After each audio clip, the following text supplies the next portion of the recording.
নমস্কার বন্ধুরা, আজ তোমাদের জন্য যে গল্পটি আমি শোনাতে এসেছি নাম মোহিনী অ্যাপার্টমেন্ট। লেখক শিপ্রা। গল্প পাঠে আমি সাধন ঘোষ। গল্পটি যদি ভালো লাগে অবশ্যই লাইক, কমেন্ট অ্যান্ড শেয়ার করবে। এইরকম আরও গল্প শুনতে আমার চ্যানেলটিকে অবশ্যই সাবস্ক্রাইব করবে। চলো শুরু করা যাক আজকের গল্প, মোহিনী অ্যাপার্টমেন্ট।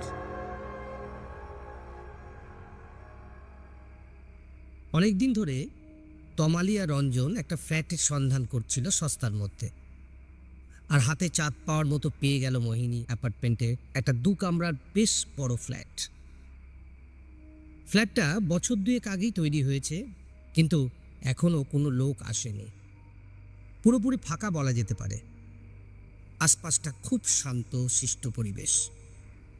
শহরের বুকে একটা গ্রাম্য গ্রাম্য ভাব আছে। সকাল থেকে নিঃশ্বাস ফেলার সময় নেই তমালি আর রঞ্জনের। সমস্ত জিনিস প্যাকিং করে গাড়িতে তুলতে ব্যস্ত। জিনিসপত্র সব নতুন ফ্ল্যাটে শিফট করতে হবে আজকেই। কালকে গৃহপ্রবেশের পুজো।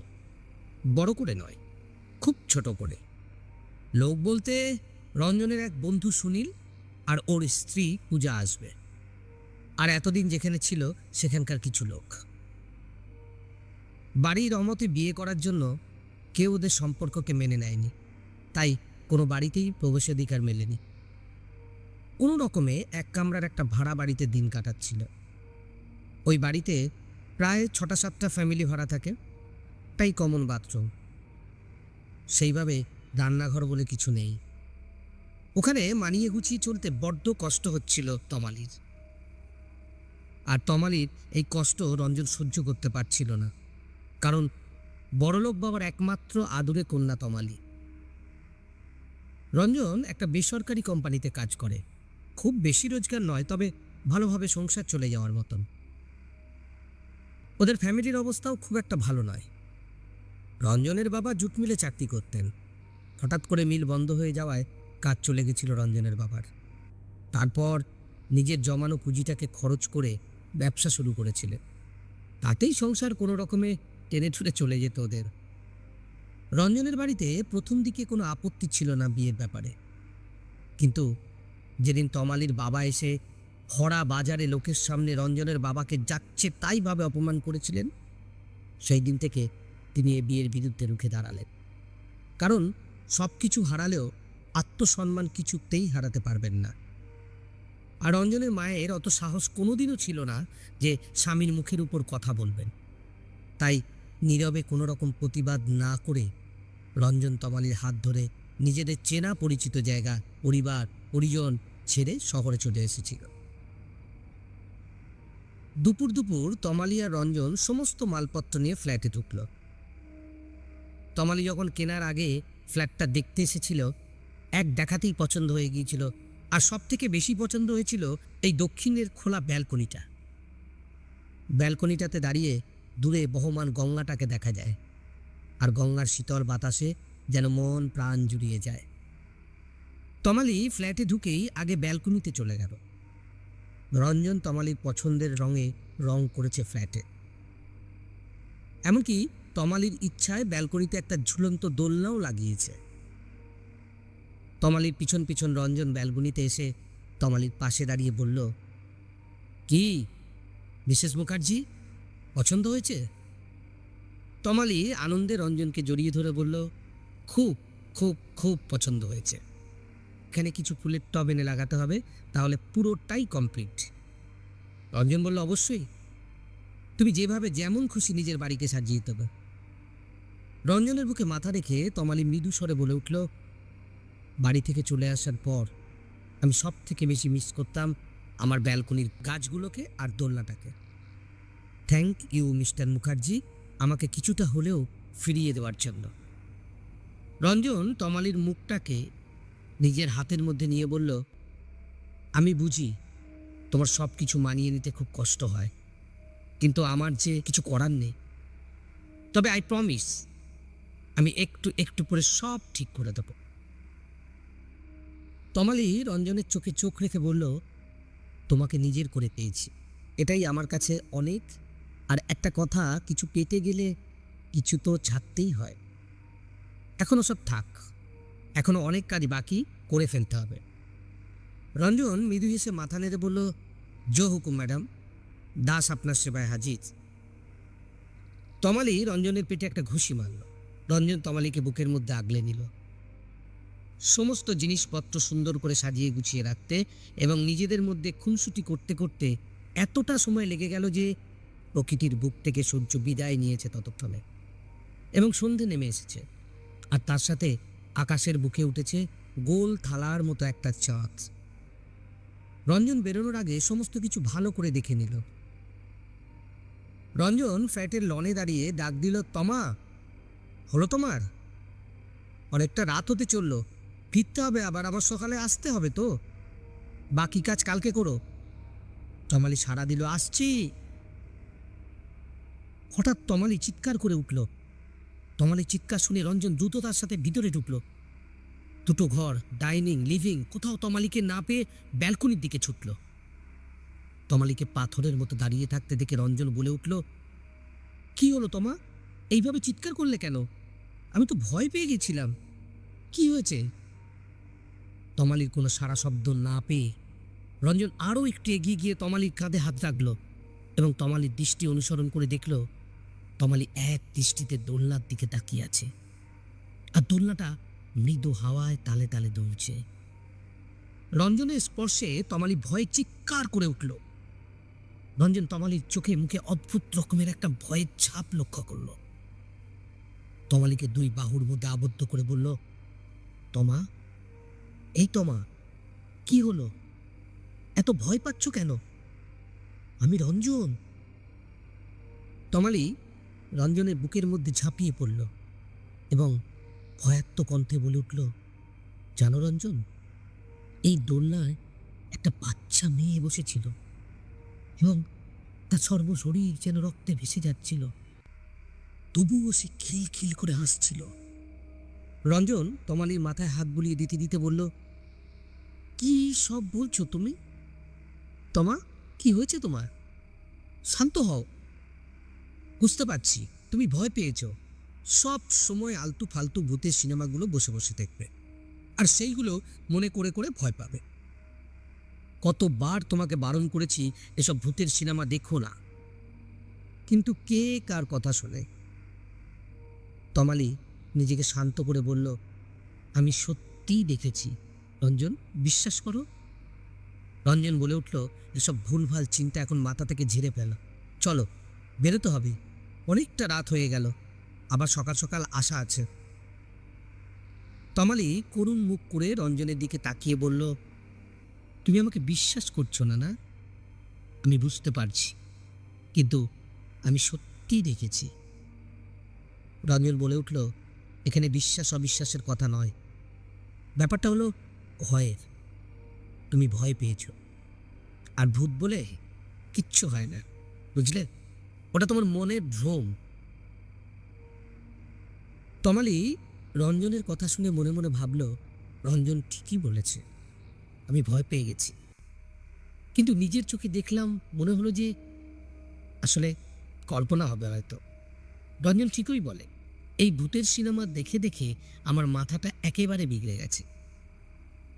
রঞ্জন তমালির হাত ধরে ব্যালকনি ছেড়ে এগিয়ে এলো, আর ব্যালকনিতে থাকা দোলনাটা আবার দুলে উঠল, আর তার সাথে একটা আবছা ছায়া সরে গেল, যেটা তমালি আর রঞ্জন কেউ লক্ষ্য করল না। মাথা থেকে সমস্ত ভাবনা ঝেড়ে ফেলে রঞ্জনের বাইকের পিছনে বসে মিষ্টি হাওয়ায় রাতের শহরের সৌন্দর্য উপভোগ করতে লাগলো তমালি। তমালি আর রঞ্জনের মনে আজ এক অন্য রকমের আনন্দ। আজ রাতটা পেরোলেই নতুন দিনে নতুন করে বেঁচে থাকার আনন্দ উপভোগ করবে একসাথে। সত্যি, একে অপরের পাশে থেকে সমস্ত কষ্টকে জয় করে একটু একটু করে খুশির পথে এগিয়ে চলার আনন্দটাই আলাদা। পরের দিন সকালটা একরকম ঝড়ের মতো কেটে গেল। গৃহপ্রবেশের পুজো, তারপর রান্না বান্না, অতিথিদের আপ্যায়ন, খাওয়া দাওয়া, গল্প গুজবের মধ্যে ক্লান্ত শরীরটাকে তমালি দোলনায় এড়িয়ে দিয়ে আকাশের দিকে তাকিয়ে আছে এক দৃষ্টিতে।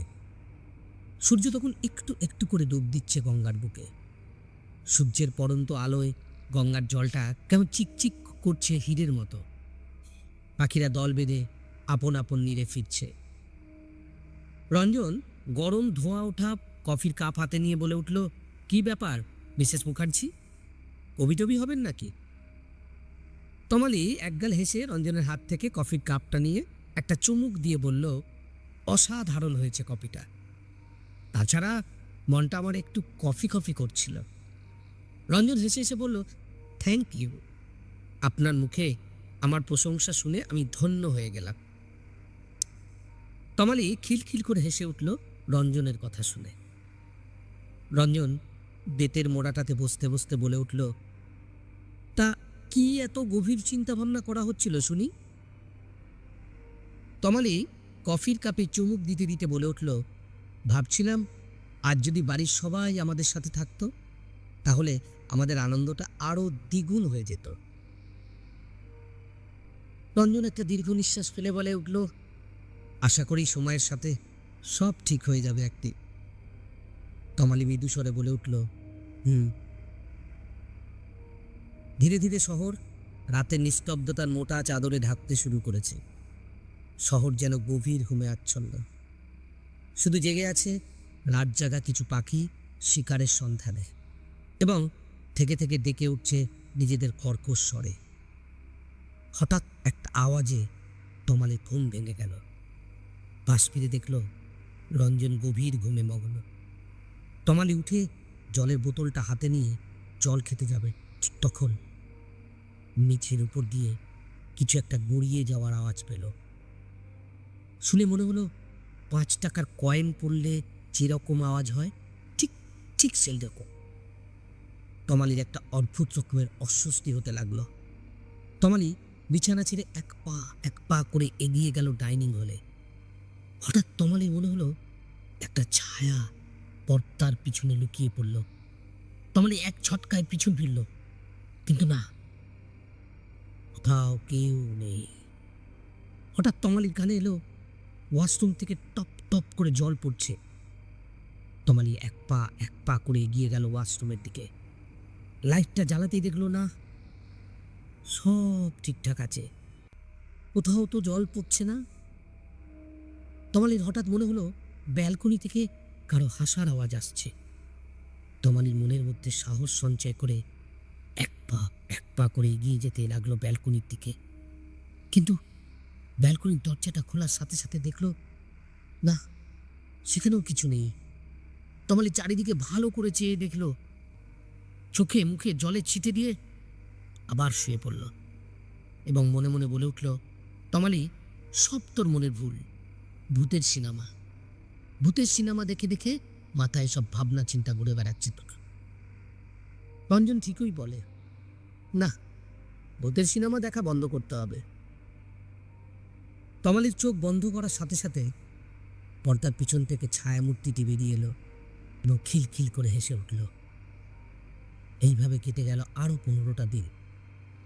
তমালি প্রত্যেক দিন রাতেই কিছু না কিছু শুনতে পায় এবং কারোর উপস্থিতি ফিল করতে পারে। রঞ্জনকে বারবার বলেছে, কিন্তু রঞ্জন বিশ্বাস করতে চায় না। সব সময় ওর মনের ভুল বলে দিয়ে যায়।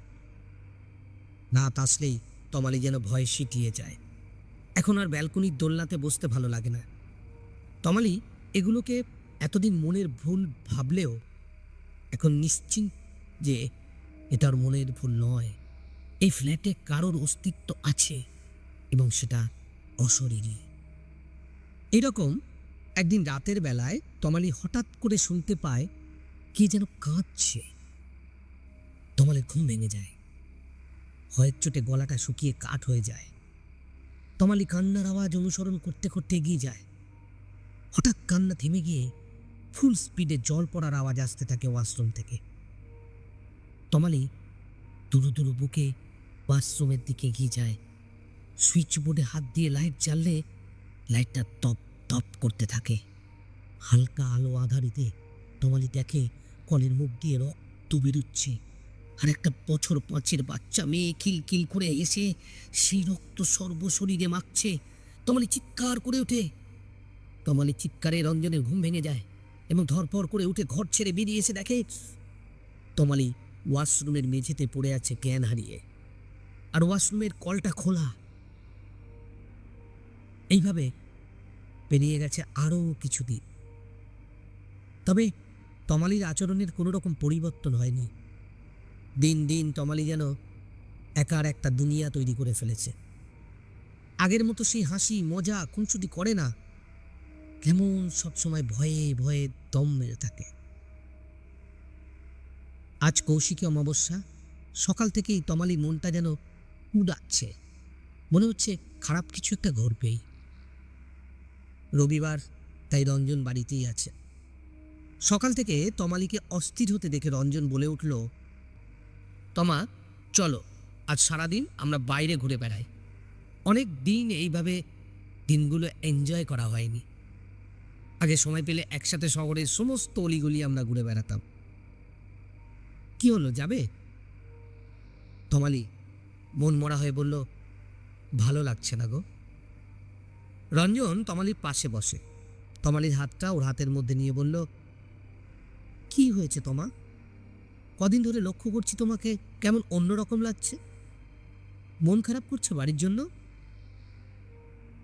তমালি মুখে অল্প হাসি এনে বলল, না, সেই রকম কিছু নয়। আমাকে একটু মন্দিরে নিয়ে যাবে, পুজো দেব। রঞ্জন বলল, হ্যাঁ চলো, কাছেই একটা জাগ্রত কালী মন্দির আছে, আর আজ বড় করে পুজোও হচ্ছে। তমালি বলল, হ্যাঁ চলো। তমালি পরনে লাল পাড় সাদা শাড়ি, সিঁথিতে সিঁদুর, কপালে লাল টিপ, হাতে শাখা পলা পরে পুজোর ডালি নিয়ে রঞ্জনের সাথে মন্দিরে ঢুকল। প্রচুর ভিড়, লোকে লোকারণ্য, কত সন্ন্যাসী তান্ত্রিক ভিড় করেছে এই মন্দির চত্বর জুড়ে। কত রকমের দোকানপাট বসেছে। খুব সুন্দরভাবে পুজো সম্পন্ন করে রঞ্জনের হাত ধরে তমালি যখন মন্দির প্রাঙ্গণ থেকে বেরিয়ে আসছে, তখন পিছন থেকে একজন বলে উঠল, দাঁড়াও মা। পিছন থেকে গম্ভীর দৃঢ় কণ্ঠস্বর শুনে রঞ্জনা তমালি পিছন ঘুরে দেখে পরনে গেরুয়া বসন, গলায় পইতে, হাতে ত্রিশূল, মাথায় জটা, গলায় রুদ্রাক্ষের মালা, কপালে তিলক কাটা এক সৌম্যকান্ত দীপ্তিময় সন্ন্যাসী দাঁড়িয়ে আছে ওদের সামনে, যার চোখের উজ্জ্বলতা খুব স্পষ্ট। সন্ন্যাসীকে দেখে রঞ্জন বলে উঠল, কিছু বলছেন আমাদের? সন্ন্যাসী বাবা দৃঢ় কণ্ঠে বলে উঠল, তোমার সাথে আমার কিছু কথা আছে মা। তুমি খুব বিপদের মধ্যে আছো। তোমাকে দেখে আমি সব বুঝতে পেরেছি। তমালি অবাক দৃষ্টিতে চেয়ে আছে সন্ন্যাসীর চোখের দিকে এবং কেমন যেন মোহিত হয়ে পড়েছে সেই চোখের উজ্জ্বলতার গভীরে। রঞ্জন তমালির হাত ধরে বলল, চলো তমালি, এনাদের কথায় কান দিও না, সব বুঝরু কি এখন এইসব বলে আমাদের থেকে পয়সা নেওয়ার ধান্দা। তমালি হ্যাঁ না কিছুই যেন বলতে পারছে না।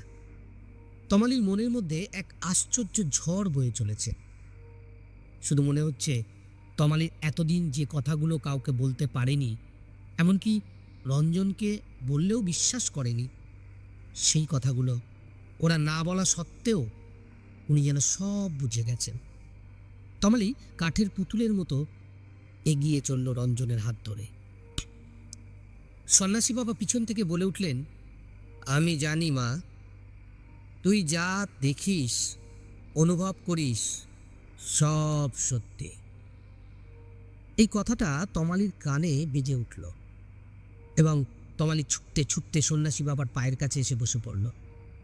আর রঞ্জন অবাক হয়ে দাঁড়িয়ে রইল এতই জ্যাদায়। সন্ন্যাসী বাবা তমালিকে উঠিয়ে বললেন, চল, আমি তোর সাথে যাব, তোর বাড়ি। ওখানে আমার অনেক কাজ আছে, আর তোর সব কথা শুনব। তোর ওপর আজ অনেক বিপদ আসতে চলেছে, যে করেই হোক তোকে বাঁচাতে হবে আমাকে। এর জন্যই বুঝি আজ এখানে আমার আশা। ওপরওয়ালা সব ঠিক করে রাখেন, কার কোথায় কখন কাজ হবে। তমালি কাঁদতে কাঁদতে বলল, চলুন চলুন সন্ন্যাসী বাবা, আমি যে আর সহ্য করতে পারছি না সব কিছু। রঞ্জন তমালির কাছে এসে তমালিকে টানতে টানতে একটু দূরে নিয়ে গিয়ে বলে উঠল, তোমার কি মাথা খারাপ হয়ে গেছে? কি করছো, কি বলছো? তার হিসেব আছে? এই ভূতের সিনেমা দেখে দেখে তোমার মস্তিষ্কের মধ্যে ভূত ঢুকে গেছে, তাই সব জায়গায় তুমি ভূত দেখছো। তোমার এখন মানসিক ট্রিটমেন্ট দরকার।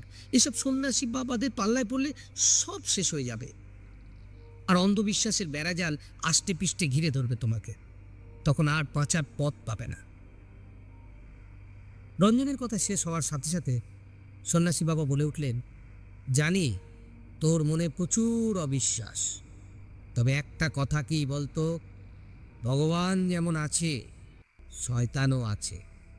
সমুদ্র মন্থনের সময় অমৃতের পাশাপাশি যেমন বিষ উঠেছিল, ঠিক তেমনি ভালোর পাশাপাশি খারাপও বিদ্যমান আছে। আমাকে কিছুটা সময় দে, আমি সব প্রমাণ করে দেব। এই অকাট্য যুক্তিটা রঞ্জনকে হার মানাতে বাধ্য করল। সন্ন্যাসী বাবা তার ঝুলি নিয়ে তমালিয়া রঞ্জনের সাথে এলো ওদের নতুন ফ্ল্যাটে। মোহিনী অ্যাপার্টমেন্টে পা দেওয়ার সাথে সাথে ওদের সবার শরীরের উপর দিয়ে একটা হিম শীতল ঠান্ডা হাওয়া বয়ে গেল এবং সর্বশরীর যেন কেঁপে উঠল এক অদ্ভুত স্পর্শের ছোঁয়ায়। রঞ্জন চাবি দিয়ে ফ্ল্যাটের দরজা খুলে দিল। রঞ্জন ঘরে পা দিতে গেলে সন্ন্যাসী বলে উঠল, দাঁড়াও বাবা। রঞ্জন তমালি একে অপরের দিকে চেয়ে দাঁড়িয়ে বলল। সন্ন্যাসী বাবা নিজের ঝুলি থেকে একটা সাদা রঙের গুঁড়ো বার করে দরজার চারিদিকে ছড়িয়ে দিলেন এবং নিজে আগে ভিতরে প্রবেশ করলেন। সন্ন্যাসী বাবাকে অনুসরণ করে রঞ্জন তমালিও ভিতরে ঢুকল। সন্ন্যাসী বাবা তখন হাতের গুঁড়োটা নিয়ে বিড় বিড় করতে করতে সমস্ত জায়গায় ছেটাতে লাগলেন। তারপর বলে উঠলেন, নতুন ঘরে প্রবেশের সময় পুজো করেছিলিস? তমালি বলে উঠল, হ্যাঁ বাবা, করেছিলাম। সন্ন্যাসী বাবা একটা জায়গায় বসে বলে উঠলেন, দেখ মা, আজ কৌশিকী অমাবস্যা। তোদের এই ফ্ল্যাটে অশরীরীর ছায়া আছে, আর যত রাত বাড়বে তত তার শক্তি বাড়বে। হাতে সময় খুব কম আমাদের, যা করতে হবে খুব তাড়াতাড়ি করতে হবে। আচ্ছা, একটা কথা বল তো মা, তোরা নতুন ফ্ল্যাট কেনার আগে কোনো রকম খোঁজ খবর করিসনি? তমালি বলে উঠল, না, সেই রকমভাবে কোনো খোঁজ করিনি। আসলে সস্তায় ভালো পেয়ে গেলাম, তাই নিয়ে নিয়েছিলাম। সন্ন্যাসী বাবা বলে উঠলেন, এসে থেকে কি কি দেখেছিস আর কি কি ফিল করেছিস খুলে বল তো শুনি। তমালি সন্ন্যাসী বাবার পায়ের কাছে বসল। পাশে রঞ্জন চুপচাপ বসল। তমালি বলতে শুরু করলো, প্রথম দিন দেখেছিলাম ব্যালকনির দোলনাতে একটা বাচ্চা মেয়ে বসেছিল এবং তার সর্বশরীর রক্তে ভেসে যাচ্ছিল। তারপর যবে থেকে থাকা শুরু করলাম ফ্ল্যাটে, তবে থেকে রাত্রিবেলায় নানান রকম আওয়াজ, কখনো হাসি, কখনো কান্না। আর একদিন দেখেছিলাম সেই বাচ্চা মেয়েটা গায়ে রক্ত মাখছে আর হাসছে। তমালি যখন প্রত্যেকটা ঘটনার বিবরণ দিচ্ছে, তখন সন্ন্যাসী বাবার ভুরু কুঁচকে যাচ্ছে। আর রঞ্জন সব কিছু শুনছে আর অবাক হয়ে ভাবছে, তমালির মস্তিষ্কে এইগুলো গেঁথে গেছে। ও অন্য একটা জগৎ তৈরি করে ফেলেছে নিজের মনের ভিতরে। যত তাড়াতাড়ি সম্ভব আমাকে তমালিকে মানসিক ডাক্তারের কাছে নিয়ে যেতে হবে। যে করেই হোক আবার তোমাকে আমাকে আগের মতো করে তুলতেই হবে। রঞ্জনের ভাবনার ছেদ পড়ল সন্ন্যাসী বাবার কথায়। তিনি বলে উঠলেন, যে তোমাদের ফ্ল্যাট বিক্রি করেছিল তার সাথে কথা বলাতে পারবে? রঞ্জন বলল, হ্যাঁ হ্যাঁ পারবো, নিশ্চয়ই পারবো, কিন্তু আমার মনে হয় এসব করে কোনো লাভ হবে না। তমা যেগুলো বলছে সব ওর মনের ভুল। আসলে ও প্রচণ্ড পরিমাণে ভূতের সিনেমা দেখতো, আর তার থেকেই। রঞ্জন আর বলতে পারল না। সন্ন্যাসী বাবা হাত দেখি থামিয়ে দিলেন এবং বললেন, যেটা তোমাকে বললাম সেটা করো। রঞ্জন বিরক্তি নিয়ে ফোন করলো লোকটাকে। টানাড়ি হয়ে কেটে গেল। রঞ্জন আবার ফোন করল। ওপারের লোকটা ফোন তুলেই বলল, ফ্ল্যাট বিক্রি করতে চাইছেন তো? ওইখানে আর থাকতে পারছেন না, তাই তো, কিন্তু এখন আমার কিছু করার নেই। না থাকতে পারলে বাকিদের মতো তালা বন্ধ করে দিয়ে পালান। রঞ্জন কথাগুলো শুনে হাঁ হয়ে গেল, কারণ ও কিছু বলার আগেই লোকটি গড়গড় করে বলে গেল, সাথে এও বলল, থাকতে না পারলে বাকিদের মতো তালা দিয়ে পালান। তার মানে এই বাকি যে ঘরগুলোতে তালা দেওয়া, সেগুলো কেউ না কেউ কিনেছিল এবং ভয়ে থাকতে না পেরে পালিয়েছে। তার মানে তমালি যেটা বলছে সেটা ঠিক। এই পুরো মোহিনী অ্যাপার্টমেন্টে কিছু একটা ব্যাপার আছে। রঞ্জনের ভাবনা ভঙ্গ হলো। হ্যালো, শুনতে পাচ্ছেন? রঞ্জন নিজের গলাটা ঠিক করে বলল, হ্যাঁ হ্যাঁ, একটু একটু আসতে পারবেন মোহিনী অ্যাপার্টমেন্টে? খুব দরকার ছিল, বিপদে পড়েছি তাই বলছিলাম। লোকটা বলে উঠল, ও তা কি বিপদ শুনি? রঞ্জন বলল, প্লিজ প্লিজ একটু আসুন না। লোকটি বলল, আমি যেতে পারবো না, আপনার বিপদ আপনি সামলে নিন। সন্ন্যাসী বাবা রঞ্জনের কাছ থেকে ফোনটা নিয়ে দৃঢ় কণ্ঠে বলে উঠলেন, তাড়াতাড়ি চলে আয়, না আসলে তোর বড় বিপদ এবং প্রাণ সংশয় হতে পারে। তাই কথা না বাড়িয়ে তাড়াতাড়ি চলে আয়। বলে ফোনটা রঞ্জনের হাতে দিয়ে দিলেন। কিছুক্ষণের মধ্যে কর্কশ্বরে কলিং বেলটা বেজে উঠল। রঞ্জন তাড়াতাড়ি উঠে দরজাটা খুলে দিল। পান চিবোতে চিবোতে ভেতরে ঢুকলো একজন মাঝ বয়সের চেহারাবান গুন্ডা মার্কালো এবং রঞ্জনকে উদ্দেশ্য করে বলে উঠলেন, কি ব্যাপার বলুন তো?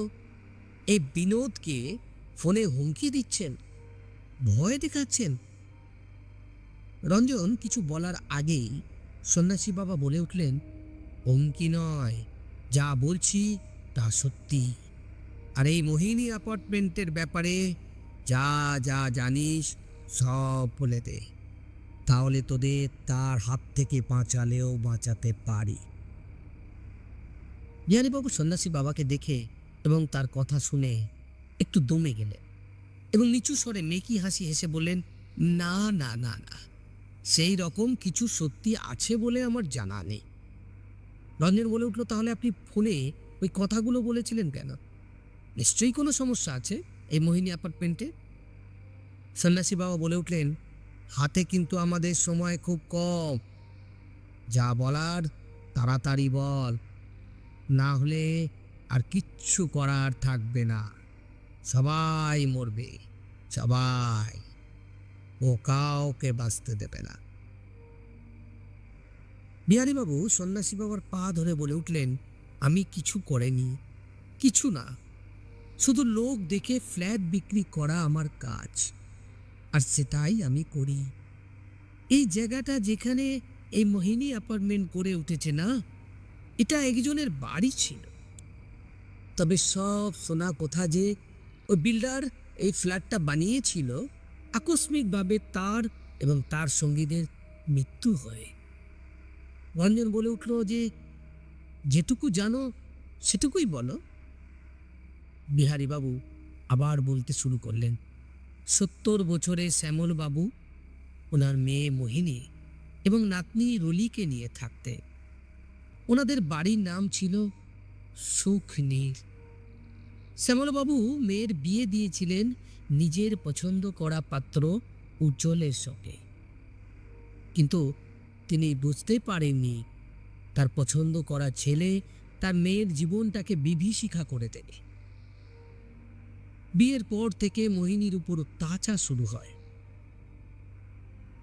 প্রথম দিকে মোহিনী সব মুখ বুজে সহ্য করে নিয়েছিল, কিন্তু যখন ছেলের জায়গায় মোহিনী মেয়ের জন্ম দিল, তখন অত্যাচারের মাত্রা আরও বেড়ে গেল। মোহিনী মেয়েকে বাঁচাতে এবং মেয়ের উজ্জ্বল ভবিষ্যতের জন্য এক কাপড়ে শ্বশুর বাড়ি ছেড়ে বাপের বাড়ির কাছে ফিরে এসেছিল। মোহিনীর মা ততদিনে এই জগতের মায়া ত্যাগ করেছে, কিন্তু চলে এসেও মোহিনী বেঁচে গেল তা কিন্তু নয়। মোহিনীর বরের নজর পড়ল ওদের বাড়ির উপর। উজ্জ্বলের বক্তব্য, বাবার একমাত্র মেয়ে মোহিনী, তার স্থাবর অস্থাবর সম্পত্তির মালিক মোহিনী। তাই পরবর্তীকালে যখন সব কিছু মোহিনীর হবে, তাহলে আগে কেন নয়?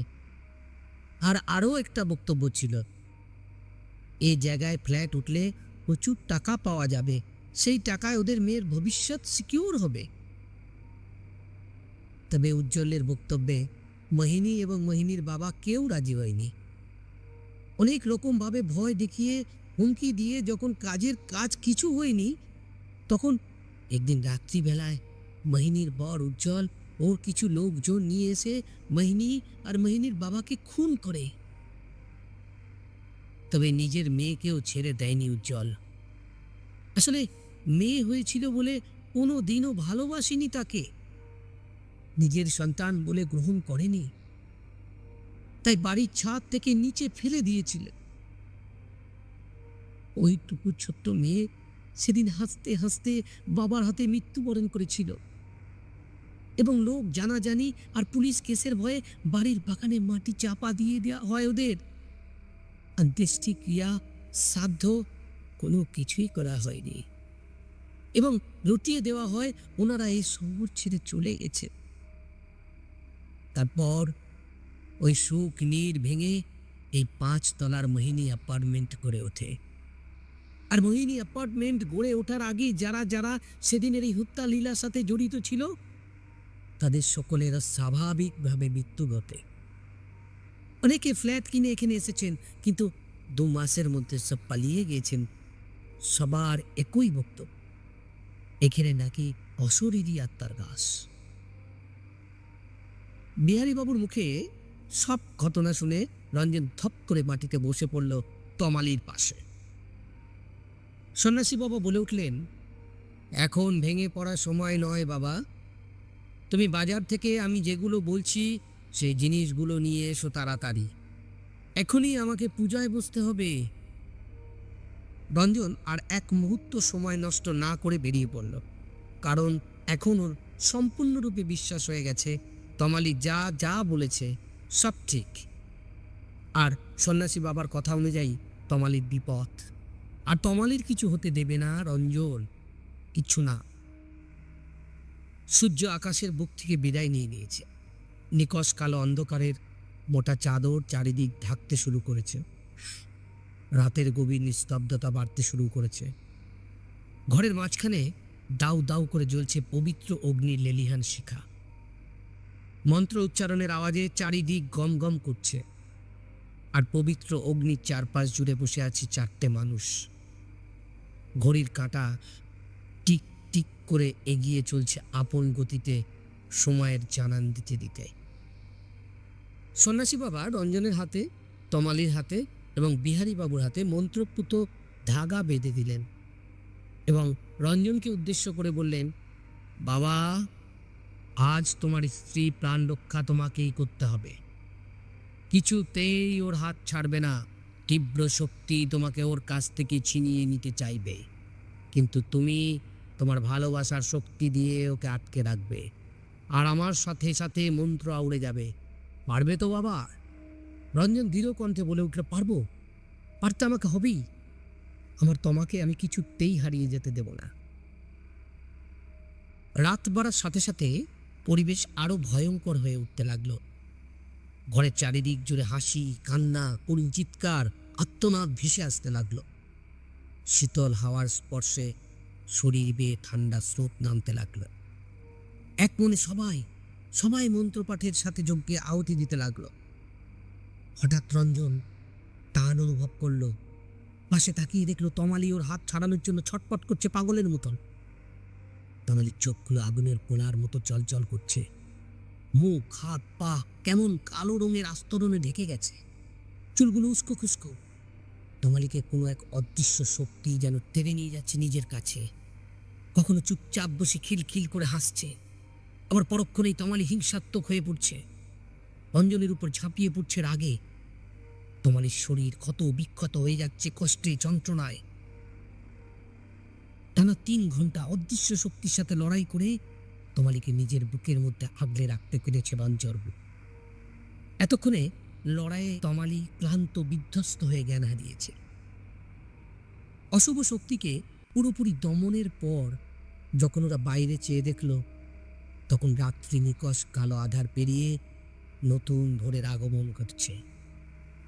রঞ্জন তমালির জীবনেও এ যেন এক নতুন ভোগ, সব কিছু নতুন করে ফিরে পাওয়ার আনন্দ। সকাল থেকে আজকে হইচই, হুলুস তুলুস পড়ে গেছে, বাড়ি ভর্তি আত্মীয় স্বজনে গম গম করছে। আর তাছাড়া হবেটাই বা কেন, আজ রঞ্জন আর তমালির মেয়ে অঞ্জলির শুভ অন্নপ্রাশন। সন্ন্যাসী বাবা নিজে আশীর্বাদ দিয়ে কন্যার নাম অঞ্জলি রেখেছে। অঞ্জলি সবার নয়নের মণি। সেই দিনের সেই ঘটনার পর কেটে গেছে তিনটে বছর। সেই দিনের পর 1 বছর তমালিকে মেন্টাল ট্রিটমেন্টের মধ্যে রাখতে হয়েছিল। তমালি মানসিকভাবে খুব ভেঙে পড়েছিল।